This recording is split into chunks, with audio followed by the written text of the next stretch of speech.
नमस्कार आम cooking channel कुकमस्ती को मु आपण मानक बहुत बहुत स्वागत करुछि। आज मु आपण मानक पई नै के आसीछि कोलथ डाली रो रेसिपी। आपण माने भी कोलथ डाली को एही परी भाबरे तयारी करंतु। तो चलंतु डेरी न करिके आज रे रेसिपीटी को आमे आरंभ करिबा। कोलथ डाली तयारी करिबा पई मु कोन कोन यूज करिबी प्रथमे मु आपण मानक देखि दउछि। एठी देखि पारुथिबे गोटे कप पाखा पाखी मु कोलथ डाली नै जैछि। आ एटा भज्जा कोलथ डाली। जदि कोलथ डाली भजा है नथिबो ताहले आपण माने डाली को टिके भाजी की यूज करिवे।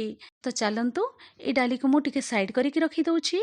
आ एठी देखि पारुथिबे मु कोलथ डाली को भल भाबरे धोई देइथिली। धोई सारिला परे मु 15 मिनिट पाखा पाखी पानी रे एम्ति भिजेई की रखी देइथिली। आ बहुत ही भल भाबरे कोलथ डाली फुली जाइछि। देखि पारुथिबे एम्ति टिके पानी रे भिजेई की रखिबे ताहले कोलथ डाली शीघ्र सिझी जिवो। तो चलंतु याको मु साइड करिक रखी दउछि। आ कोन कोन यूज करिबी मु आपण मानको एठी देखि दउछि। बाइगण नै जैछि। बाइगण को प्रथमे मु भल भाबरे धोई देइथिली।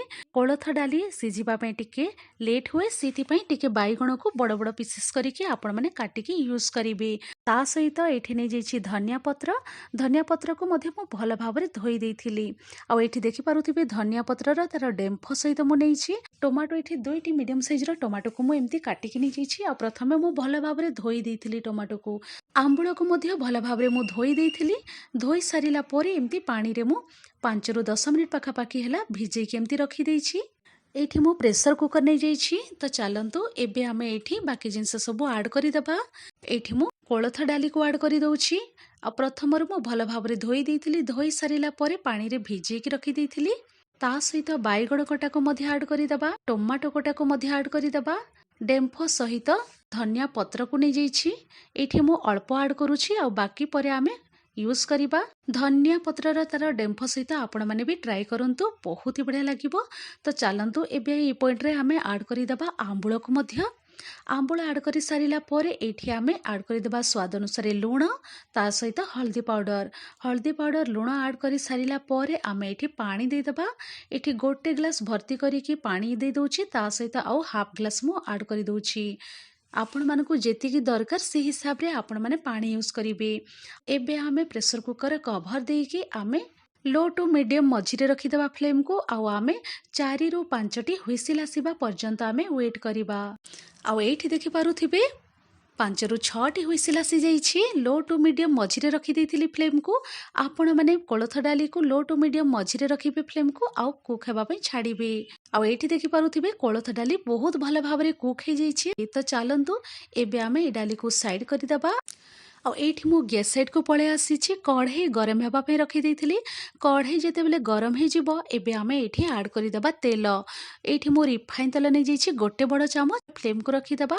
लो टू मीडियम मझिरे रखी दबा। और तेल को हल्का रे गरम हेबा पे छाड़िबा। आ एठी तेल भल भाबरे गरम हे जाइछि। तो चलंतु मु एई पॉइंट रे ऐड करि दउछि गोटे छोटो चामच पंचफुटण। आपण माने कोलथ डाली रे पंचफुटण यूज करंतु बहुत ही बढ़िया बास्ना आसीबो। आ एठी देखि पारुथिबे पंचफुटण बहुत भल भाबरे फुटी आसिलाणी। तो चलंतु एई पॉइंट रे आमे ऐड करि दबा रसुण कंचा लंका। रसुण एठी कोलथ डाली रे टिके अधिक आपण माने यूज करिवे। आ रसुण को मु एम्ति टिके कुटिकी यूज करिछि। देखि पारुथिबे एम्ति छेचिकी रसुण को यूज करिवे। तार बास्ना बहुत बढ़िया आसीबो। ता सहित कंचा लंका मध्ये नै जैछि। कोलथ डाली को आपण माने एही परि भाबरे छुंक दियंतु बहुत ही बढ़िया लागिबो। तो चलंतु एठी लो टू मीडियम मझिरे रखी देइछि। आउ किछि सेकेंड आमे भाजी हेबा पई छाड़िबा। देखि पारुथिबे हल्का रे रसुण मध्ये भाजी हे जाइछि। तो चलंतु एई पॉइंट रे आमे ऐड करि दबा कोलथ डाली। मिसी दे सारिला परे आमे मीडियम फ्लेम रे रखी दबा। गोटे मिनिट बॉयल आसीबा पई छाड़िबा। आ एठी गोटे मिनिट पाखा पाखी हे जाइछि। तो चलंतु एई पॉइंट रे आमे धनिया पत्र मध्ये ऐड करि दबा। एठी देखि पारुथिबे धनिया पत्र ऐड करि सारिला परे आमे आहुरी गोटे मिनिट लो टू मीडियम मझिरे रखी दबा फ्लेम को। बॉयल आसीबा पई छाड़िबा। आ एठी आपण माने देखि पारुथिबे गोटे रु 2 मिनिट पाखा पाखी हे जाइछि। आ भल भाबरे बॉयल आसी जाइछि। आ गरम गरम कोलथ डाली रेडी हे जाइछि। आपण माने भी एही परि भाबरे तयारी करंतु कोलथ डाली। आ गरम गरम भात सहित गरम गरम कोलथ डाली आपण माने एन्जॉय करंतु। आशा करूछि रेसिपी आपण मानकु निहाती भाबरे पसंद आसीथिबो। आज रे रेसिपी आपण मानकु पसंद आसीथिले लाइक गोटे निहाती करिवे। चैनल नुआ ताले कुक मस्ती चैनल को सब्सक्राइब करबा ପାଇଁ जमाରୁ भूलिबेनी। तो चलंतु मु रहिली पुणी एमती नुआ इजी टेस्टी रेसिपी सहित आपण मानक सहित पुणी थरे देखा हेबो। Thanks for watching. Bye bye, take care.